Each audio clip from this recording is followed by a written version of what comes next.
அனைவருக்கும் வணக்கம். Welcome to Dharma academy. இன்றைக்கி நாம் இந்த வீடியோவில் ஜனவரி 6ஆம் தேதிக்குண்டான கரண்ட் அஃபேர்ஸ் தான் பார்க்க போகிறோம். வீடியோவை முழுமையாக பாருங்கள், உங்களுக்கு பயனுள்ளதாக இருக்கும். வாங்க வீடியோக்குள்ளே போகலாம். முதல் வினா, அயோத்தி விமான நிலையத்துக்கு யாருடைய பெயர் வைக்கப்பட உள்ளது? அயோத்தி விமான நிலையத்துக்கு யாருடைய பெயர் வைக்கப்பட்டுள்ளது?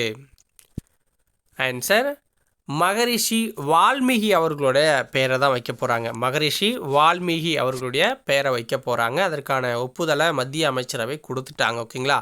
உத்தரப்பிரதேச மாநிலம் அயோத்தியில் புதிதாக விமான நிலையம் ஒன்று கட்டினாங்க. அதை டிசம்பர் 30ஆம் தேதி தான் நரேந்திர மோடி அவர்கள் திறந்து வச்சாங்க. ஓகேங்களா. ஸோ அந்த விமான நிலையத்தை சர்வதேச விமான நிலையமாக தரம் உயர்த்தணும் அப்படிங்கிறதுக்காகவும், ப்ளஸ் அந்த விமான நிலையத்துக்கு மகரிஷி வால்மீகியோட பெயர் வைக்கணும் அப்படிங்கிற கோரிக்கைகள் இருந்துச்சு. ஸோ அதன்படி பார்த்தீங்க அப்படின்னா மத்திய அமைச்சரவை அதற்கான ஒப்புதலை கொடுத்துருக்காங்க. ஜனவரி 5ஆம் தேதி அதற்கான ஒப்புதல் அப்படிங்கிறது கொடுக்கப்பட்டிருக்கு. ஸோ மகரிஷி வால்மீகி அப்படிங்கிறவர் தான் ராமாயணத்தை எழுதினார். ஸோ அதை போற்றுற வகையில் தான் அவருடைய பெயரை வைக்க போகிறாங்க. உலகத் தமிழர் பொருளாதார மாநாடு எங்கு நடைபெற உள்ளது?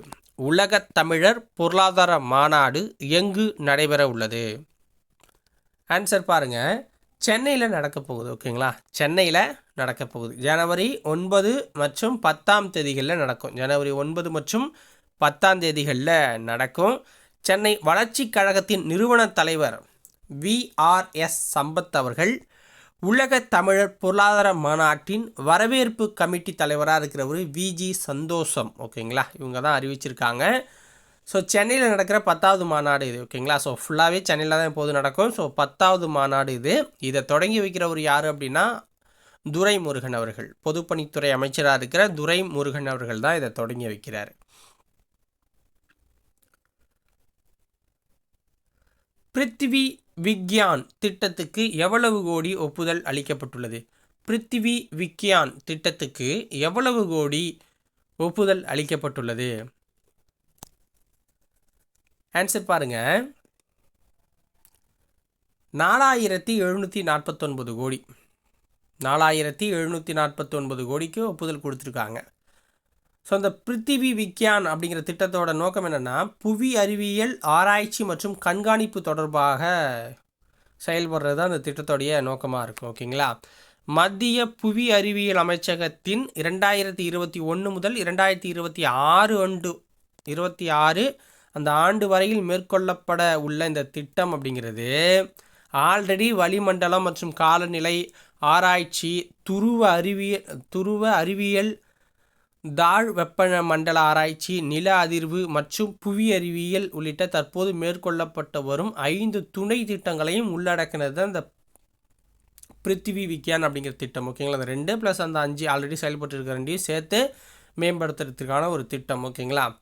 அடுத்தது 58வது காவல்துறை டிஜிபிக்கள் மற்றும் ஐஜிக்கள் மாநாட்டை தொடங்கி வைத்தவர் யார்?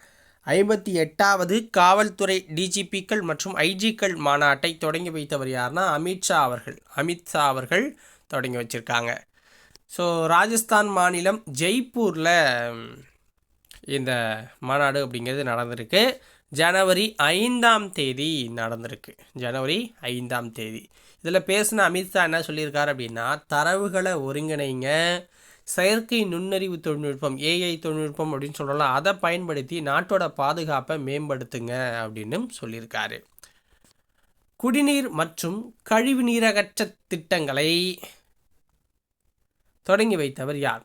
குடிநீர் மற்றும் கழிவு நீரகற்ற திட்டங்களை தொடங்கி வைத்தவர் யார் அப்படின்னு பார்த்தீங்கன்னா முக ஸ்டாலின் அவர்கள் தொடங்கி வச்சுருக்காங்க.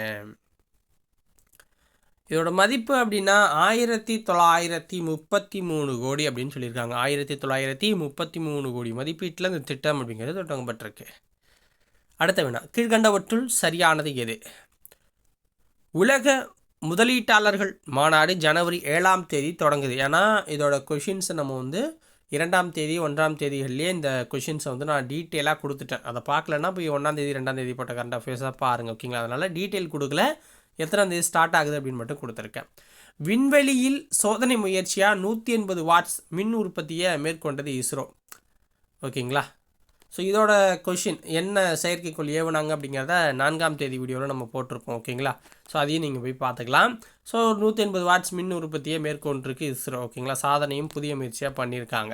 இதில் எது சரி அப்படின்னா ரெண்டுமே சரி. உலக முதலீட்டாளர்கள் மாநாடு ஜனவரி 7ஆம் தேதி தொடங்குது. விண்வெளியில் சோதனை முயற்சியாக இப்போ ரீசெண்டாக ஒரு செயற்கைக்கோளை நம்ம அனுப்பணும். அது 4ஆம் தேதி கரண்ட் அஃபேர்ஸ் பார்க்குறவங்களுக்கு தான் தெரியும், தொடர்ந்து பார்க்குறவங்களுக்கு தெரியும். அந்த செயற்கைக்கோளை வச்சு தான் ஒரு 180 வாட்ஸ் மின் உற்பத்தியை, அதாவது அங்கே இருக்கிற அந்த ஏரை வச்சு, காற்றை வச்சு, 2 விதமான காற்றை வச்சு க்ரியேட் பண்ணுறாங்க. இதனால் ஏர் பொல்யூஷன் வராது அப்படின்னு சொல்லியிருக்காங்க. ஒரு சோதனை முயற்சியை அதை பண்ணி பார்த்துருக்காங்க. அப்போ ரெண்டுமே சரியானது தான் இருக்குது. ஓகேங்களா?